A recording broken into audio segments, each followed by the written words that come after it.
Quijote, yo cada día me sorprendo más con las noticias. ¿A dónde estamos llegando? ¿Para bien o para mal? No lo sé. Ustedes deben opinar. Lo cierto y verdad es que a lo largo de la historia, de esta prolífica y extraña historia del ser humano, ha habido cosas que no encajaban en ningún sitio, como una pieza del puzzle que realmente nadie sabía dónde colocar. Vean estas fotos, vean estas imágenes en una rápida ráfaga, porque vamos a viajar al Museo de los Opparts, los objetos imposibles, los objetos fuera del tiempo.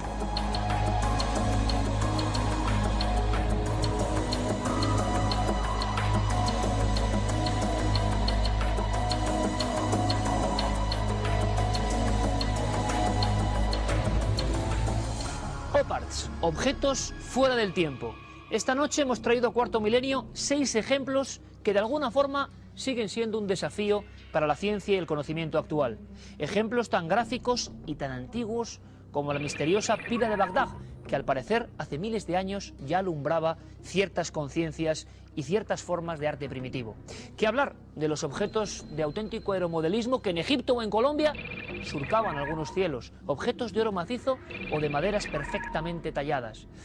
Acabaremos incluso hablando de elementos tan extraños y sugerentes como este cráneo de cuarzo encontrado en Belice, originariamente a principios del siglo XX. Muestras de una tecnología que todavía hoy no podemos comprender. Algunos hablan de fraudes, otros hablan de auténticos elementos que demuestran que los antiguos, en su más remoto pasado, obtuvieron conocimientos que inmediatamente perdieron. Hay quien ha visto, en la sombra de estos Opparts, la presencia de dioses extraterrestres y sobre todo unas culturas de las que no sabemos absolutamente nada ya. Esta noche mi propuesta es conocer estos objetos fuera del tiempo, estos Opparts, de forma didáctica y diferente. Vamos a ver si lo logramos. Viajemos en busca de los objetos fuera del tiempo. Viajemos en busca de estas auténticas bestias negras de la moderna arqueología.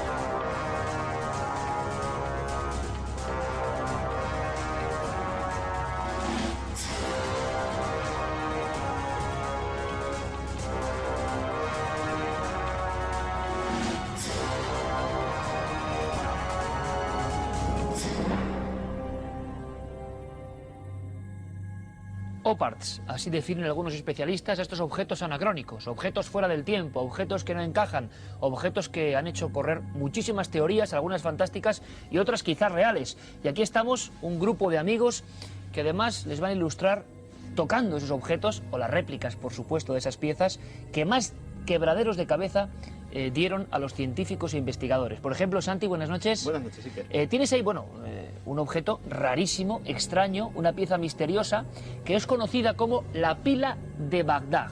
Porque vamos a empezar hablando de la posibilidad, siempre extraña, de que hubiese electricidad en la antigüedad. Hay muchos estudiosos que afirman que egipcios y otras culturas manejaron esa fuente energética maravillosa como la electricidad. Y ahí está, la pila de Bagdad.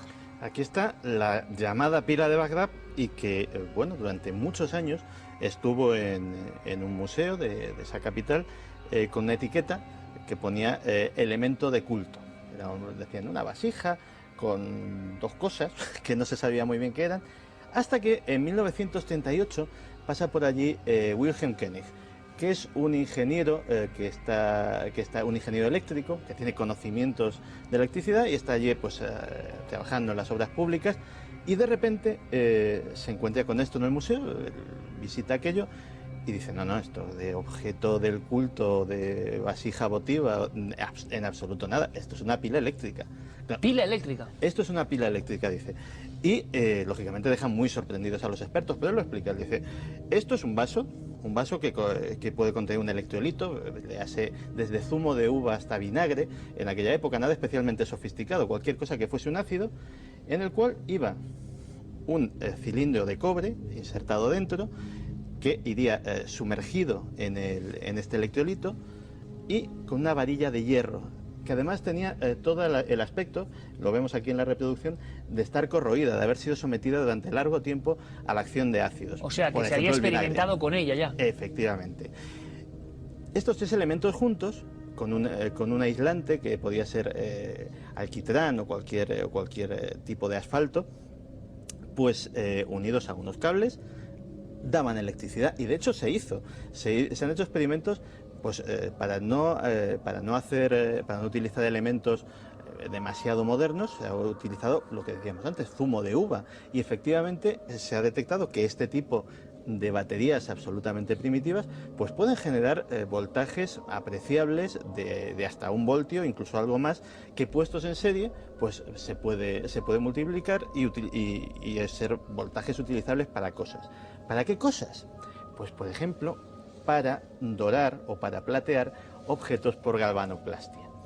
Eso es una picardía que podían haber tenido los partos, que era un pueblo que vivía en esa zona aproximadamente desde el 250 a.C. hasta el 250 después de Cristo, y que pues podían haberse dedicado a objetos, por ejemplo, de cobre o objetos de cualquier otro metal, de plomo, dorarlos o platearlos y venderlos como piezas falsas. Lógicamente, de una cosa así no debían de quedar ningún registro, y tal vez por eso el secreto de que esto hubiera sido así. De todas formas, la polémica continúa. O sea, hay gente que no está en absoluto de acuerdo con esta explicación, pero hay un hecho absolutamente innegable.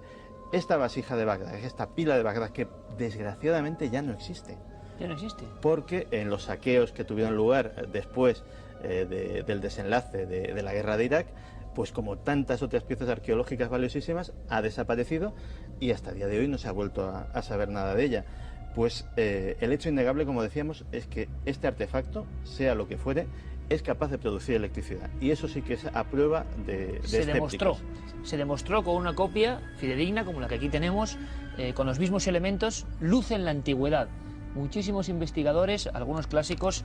Nuestro querido amigo Nacho Ares, director de la revista de Arqueología. Buenas noches, Nacho. Buenas noches, sí. Nos traía aquí un documento histórico del que vamos a extraer algunas imágenes, porque en el fondo, autores como Peter Krasa, investigadores que, bueno, es ese momento de la historia donde estamos revisando el pasado para ver si tenemos recuerdos del futuro, ¿no? ¿Qué tecnologías se perdieron? ¿A qué nivel de grandeza llegaron algunos pueblos? ¿Y por qué perdieron también toda la documentación al respecto? Pero muchos piensan que había luz en el antiguo Egipto. Cambiamos ahora de continente, Nacho, y hablamos de las bombillas de Dendera. Bueno, primero, tu opinión sobre luz en la antigüedad. Como aquí gran maestre de ceremonia, como director de la revista de Arqueología, ¿te parece que la pila de Bagdad sea un elemento realmente extraño, un auténtico ópart, un objeto fuera del tiempo? Sí, yo creo que sí. Además es algo que es un elemento que nadie puede dudar, porque como bien decía Santiago, no solamente se ha hecho una reconstrucción arqueológica de la pieza en sí, sino que esa electrólisis se ha demostrado y se ha comprobado en objetos encontrados en excavaciones no solamente en Mesopotamia, sino también en Egipto, ¿no? Ya Maguiet, un egiptólogo francés en el siglo XIX, encontró algunas figurillas con un recubrimiento dorado, que la única manera de conseguir ese recubrimiento era por medio de la electrólisis. Otra cosa muy diferente es, por ejemplo, lo que manifiesta Peter Krasa, el investigador austriaco, cuyo libro mostrabas ahora, La luz de los faraones, uno de los clásicos de la literatura del mundo del misterio en la antigüedad. Otra cosa, como digo, es ir un paso más allá e intentar ver que en culturas antiguas como la egipcia o la mesopotámica existía la electricidad tal y como la entendemos hoy, ¿no? Yo creo que, bueno, su interpretación de los famosos relieves de Dendera, que aquí tenemos una pequeña réplica de uno de ellos, es un poco exagerado en el sentido de que intentar ver este relieve de una escena realmente religiosa, tal y como podemos leer en los textos, en donde se explica con todo lujo de detalles la presencia de, bueno, el motivo que tiene cada una de las figuras en ese relieve, y que la famosa berenjena con forma de bombilla, con ese supuesto filamento que es en realidad una serpiente naciendo de una flor de loto conectada a un extraño y transformador, decían los transformador, decían, ¿no? que en este caso es un pilar jet, un elemento, un amuleto vinculado a la figura de Osiris. Bueno, pues tiene su iconografía y su nombre en la religión egipcia, que es Harsumptus, una de las versiones de Horus, que nada, como digo, tiene que ver con la idea de la electricidad. Pero lo que está claro, Nacho, y hay que contar un pequeño secreto, es que tú y yo hemos estado a ciegas en esas catacumbas o subterráneos, criptas de Dendera, bueno, absolutamente maravillados, con linternas, viendo eso, porque nos había maravillado también la idea de Peter Krasa de la luz de los faraones. El error es interpretar con nuestros ojos de hoy elementos que tienen otro significado y que por ciertas conjunciones es cierto que parece una bombilla, y es más, si no recuerdo mal, aseguraban que al lado, lo estamos viendo, hay una figura de un babuino con 2 cuchillos, que era como el símbolo del peligro. Entonces, claro, decían, había extrañas experimentaciones con electricidad, porque la pregunta que se hacía es, zonas completamente oscuras, ¿cómo llevaban hasta allí la luz los faraones? ¿No? Eso es cierto que se especuló y no sé si tiene solución o no. Todavía no tiene solución. Es cierto que esta es una de las propuestas, quizás más arriesgadas, que se ha dado desde mi punto de vista. No tiene nada que ver esta exageración con algo realmente real y comprobable, como es la electricidad a muy pequeña escala por objetos como la famosa pila de Bagdad. Y es cierto que, por ejemplo, hace poquitas semanas visitó Madrid Abdel Nur el-Din, uno de los padres de la egiptología moderna, un arqueólogo egipcio muy importante, y él mismo reconocía que hoy por hoy desconocemos el método con el cual los antiguos